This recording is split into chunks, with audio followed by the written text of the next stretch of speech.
My account should have $50,000 in it, but over the past 6 months, large sums of money have been withdrawn several times. I reported the suspicion of fraudulent withdrawals to the bank and decided to set up a trap to lure out the culprit after consulting with them. I knew my husband and sister-in-law were suspicious. The result was incredible. It's been 2 years since I got married to my husband, but I feel like I want to get divorced every day. I am not compatible with my in-laws. My in-laws are my father-in-law who is a company employee, my mother-in-law who is a part-time worker, and my sister-in-law and her husband who live with their 3 children within a 5-minute walk. By the way, my brother-in-law is currently working overseas alone. On the other hand, we are both full-time workers without children yet and live in an apartment about an hour's drive from my in-laws.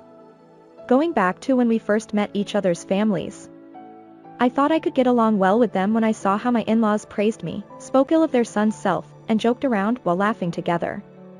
So we got married. The wedding was satisfying for the invited guests. After that, we went on our honeymoon to Taiwan. There, I met an elderly Canadian man at breakfast. I lost this hotel guest benefit coupon and was going to buy souvenirs with it. I said, "We haven't used ours yet, and we have 2. Shall we give you one?" But for some reason, the old man's tone changed midway through our conversation and he tried to leave. Because my husband was staring at him with a stern face before I knew it. The old man left the restaurant. My husband shouted, "Why did you try to give that beggar something so easily?" I replied, "He didn't even ask for it, and we weren't going to use it anyway. He was just in trouble." Then he laughed unpleasantly and said, "There you go again, being a hero." I didn't mean it that way at all and was stunned by his words.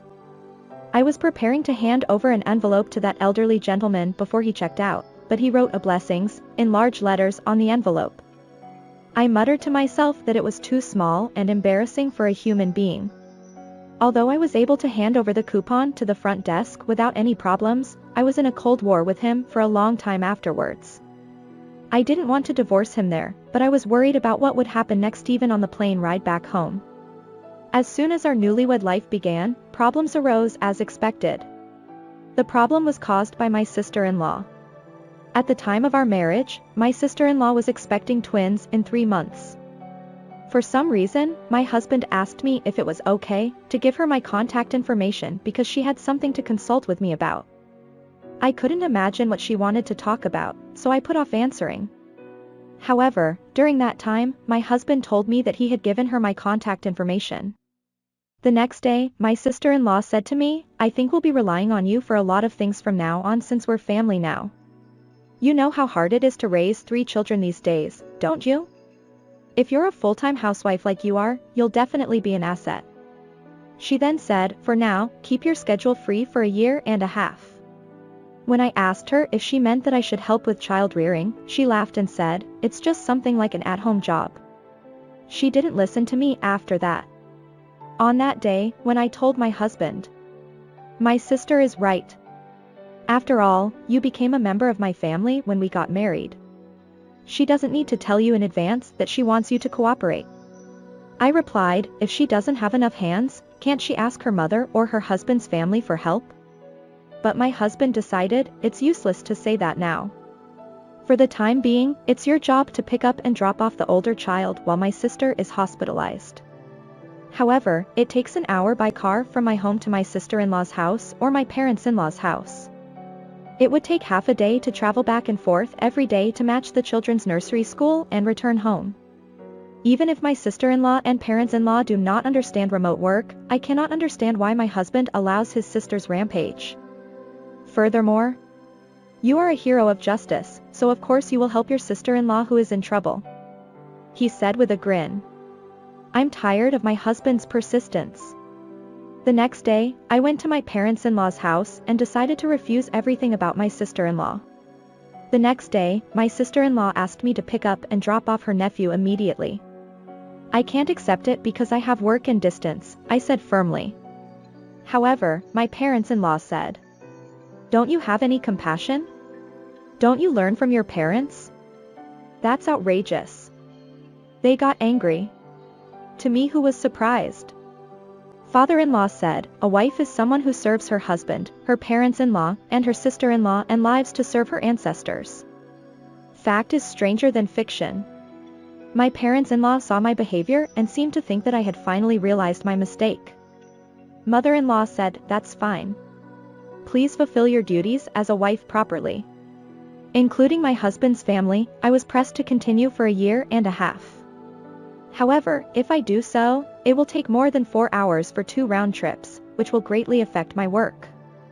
When I told my husband, he persuaded his in-laws and agreed to the condition that I would be free until 1 month after giving birth because he didn't want to lose his free money. So 1 month has passed, and now my sister-in-law brings 3 children to our house every weekend.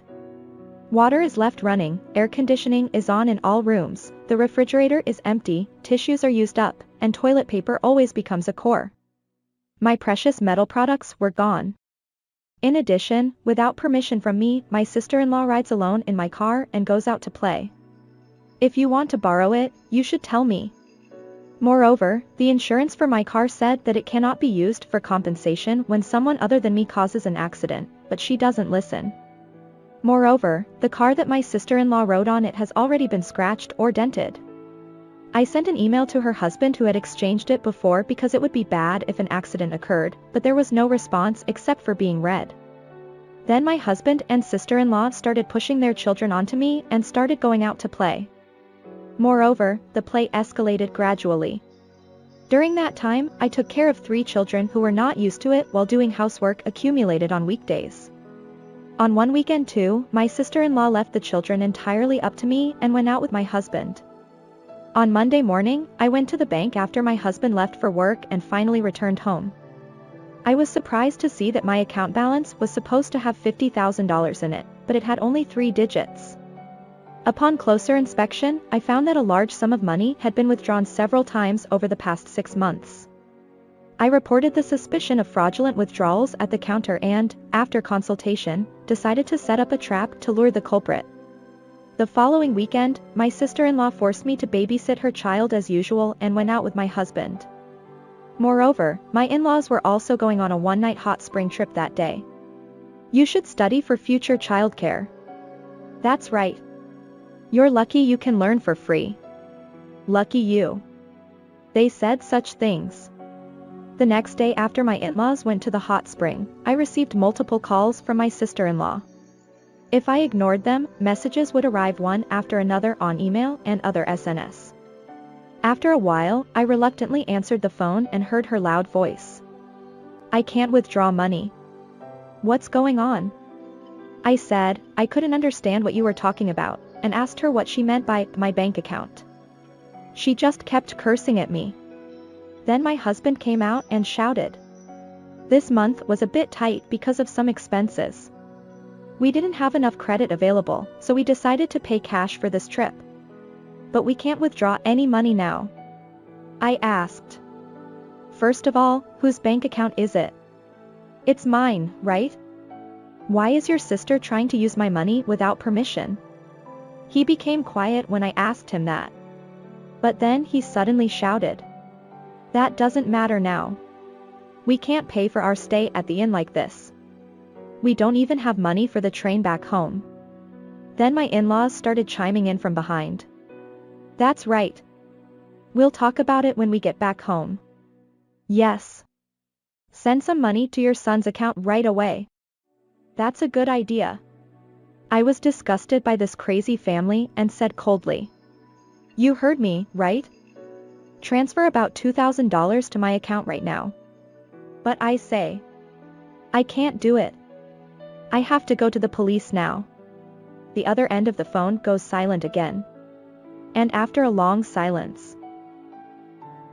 Police? Why?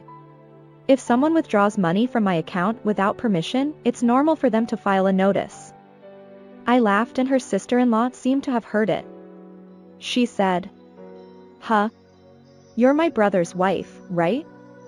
One's wife's stuff belongs to the family she married into, so it's okay, for me, my family, to use it. Don't you understand that? I said. I don't understand such incoherent logic.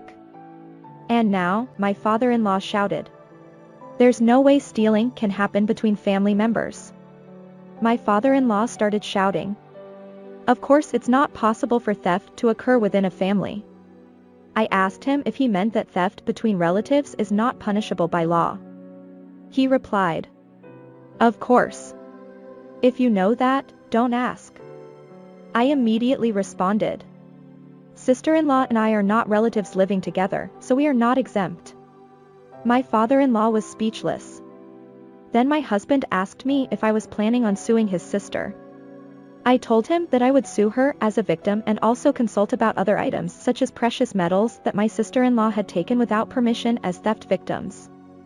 My sister-in-law interjected with whether there was evidence of such things. However, her flea market app account had already been identified and records of items stolen from me were posted there. Some of them even had photos of warranty certificates so they could be identified as mine immediately. She started crying when she heard this. Then my husband got angry and said, "How dare you make my sister cry? Apologize to her." I replied, "I am a champion of justice and cannot overlook wrongdoing." And I told him that I was preparing for divorce and that he should pay compensation and divide property properly. Divorce? Oh, I see. You're a hypocrite. You cannot beg me to stay. I won't pay any compensation.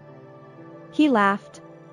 However, I have records and witnesses of how difficult it is to continue married life due to my husband and his family. I will expose everything in court, I said. What do you mean by witnesses? My husband shouted, and the person sitting in the passenger seat spoke into the mobile phone connected to the car's speaker. Sister-in-laws, it's me. Your sister's husband. As a member of the family, I have seen and heard all of your misdeeds. When I realized that money was being withdrawn from my account without my permission, the bank employee told me that if there is no record in the passbook, the possibility of the culprit being someone who can take out the cash card and know the PIN is high. In most cases like this, it's unfortunately done by family members.